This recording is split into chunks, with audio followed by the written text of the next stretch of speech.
ASEAN was founded in the first place.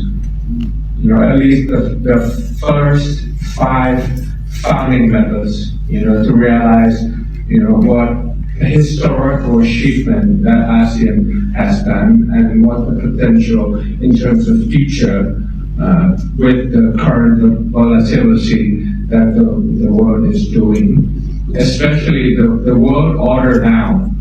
To your question specifically, to speak beyond borders, that the new world order is not no world order. It's a rule-based world order where bigger states cannot aggress smaller states. And that everything has an international law. Just, you cannot just say, go to a certain maritime navigation and says, okay, this belongs to my country because of this and that. But there's international law in various ways, whether it's river management. I'm thinking about that. The format that we'll have today is we will we've received in advance from some of the people who registered for today's events. We do need to finish precisely at the end of the hour for other obligations, so we'll try to keep to time, and I'm sure. So I'll start with a kind of basic question. We thought perhaps you could share more about yourself and walk us through what happened in the elections in Thailand in 2023. Okay, let me begin by saying that I'm a rugby fan, I'm a football fan, so I'm not your rival. I grew up in New Zealand, so All Blacks is the game that we pass the ball backwards, so that Harvard-Yale rivalry is out of the door. And hopefully you'll welcome me when I get back here. The reason why I'm here is because I'm interested in what I can learn from Yale, especially on the environmental side. In Thailand, we are very prone to climate crisis, maybe top 4, top 5, and I've been reading a lot of work from this institute as well as the environmental schools. So that's what brought me here in Yale. Finally found to get out of Cambridge and enjoy this wonderful weather of New England. Back to the real substance in the sense that what happened during the election. So I was a designated survivor of the first party that was dissolved 4 years before. Our movement currently is the party 3.0 party. I'm the party leader 2.0, and there was party 1.0, which was called Future Forward Party that was dissolved, and those executive leaders were banned also. They're in their 5th year ban now. So during that time, February 21st, that was when the first party got dissolved. So I became a designated survivor, the story of my life, because I was on the party list number 4, and then number 1 and number 2 got banned. So I had to take the leadership position and became the rookie leader of Party 2.0, which is the Move Forward Party. We took it through storm during the COVID crisis, during the protests, during a lot of economic stagnation in Thailand, and managed to, against all odds, won the election.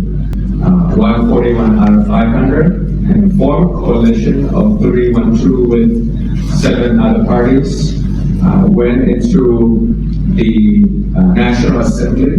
In Thailand, the constitution was drafted by the military that in order for you to become the prime minister, you need a simple majority of lower house and upper house. Lower house, I told you 500. I got 312 coalition. But the upper house is 250, and it was appointed directly and indirectly by the military.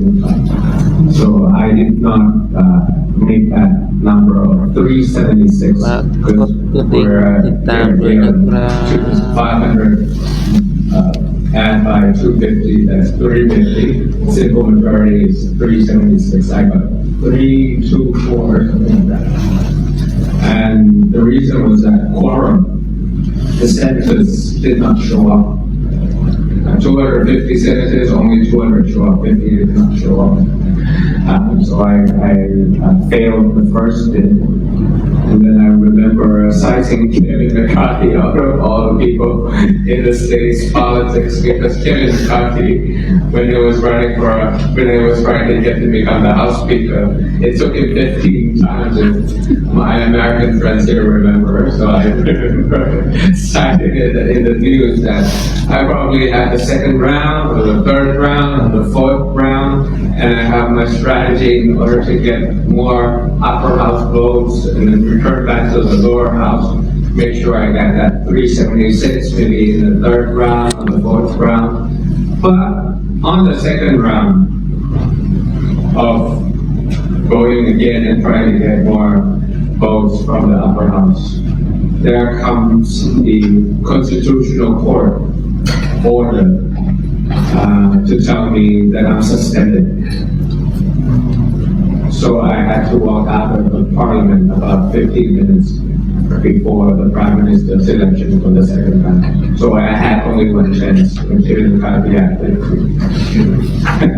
So I was suspended for 6 months, went to court, won that case, 8-1. So I returned to the parliament as an opposition, because that case that was slapped against me, well, it was about a defunct media share company that my father owned. So that Andrew suspension, I won. So I returned to the member of parliament for about 3 or 4 months. And then that's when the Constitutional Court came in the second one, not about me personally anymore, but about that attempted amendment of a criminal code, why what we wanted to do is to reform Thailand while preserving the monarchy. But the court didn't listen, so they dissolved the party 2.0 and banned me for 10 years. So I have 9 more years to burn. and that's when I spent a lot of time doing 2 things. First is to share, second is to learn. So that's why back in Cambridge I have my office hours. I help professors teach how to run for public office, corruption in Southeast Asia, social welfare. So all the classes that they wanted me to teach, I just go and help them teach. And try to groom the next generation leaders. That's why Harvard yesterday, Yale today, Cornell tomorrow, Stanford, later on, Tokyo University, Korea. Try to groom next gen leaders if they want to run for political office, whether they're from Thailand, Philippines, Indonesia, Malaysia, Singapore, Vietnam, and Myanmar also. And then, but some of the elected MPs, members of parliament, were able to continue in their positions, but were no longer allowed to be part of the MF Move Forward party. So how have they kind of dispersed through the parliament and coalitions with other parties? And maybe you could use that as a way to talk about the state of progressive politics in Thailand. Okay, that's party 3.0. Yes. Future Forward Party 1.0. Move Forward Party 2.0. Reincarnated Party 3.0. The name is All People's Party. That's the one we were talking about. So we're still number 1 in Thai Parliament, despite what happened. From 151 that we had, and 151 seats that we had.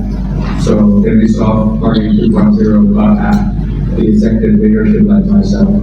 Currently, they have about 140, I want to say, 139 MPs, 140 something MPs to the number 1 party in Thailand, but now obviously in competition. Next, decoding how politics is a bit difficult for the audience within an hour. But next, now that they have taken me out, push us to the opposition, open the legality track. The next label for them is morality track. In fact, in the Constitution, there's ethics committee, about 5 people, appointed directly or indirectly by the military side. So this week, they opened the morality track or ethics as, ethics violation of that attempted amendment. Now they are targeting 44 opposition MPs and 25 MPs are active in their office. At the worst case, 25 more opposition MPs. So that's the current state of Thai politics now, that the opposition will be even more weakened as we head into the second year of this administration and 2 more years into the election. And if I were to share my personal opinion, especially here the first time in jail, could be that it will happen very soon, that the only penalty is lifetime ban. So that's the origin of it, the transparency of it, and the accountability of it in the way I answer it. If we're talking about proportionality of law, if you infringe something, the penalty should be proportionate to each other. But for this case, no matter what, if the ethics committee found the politicians to be immoral, no matter the severity, the only penalty is lifetime ban. So we question the legitimacy, the origin, and the proportionality of law of the ethics committee at the moment. But I think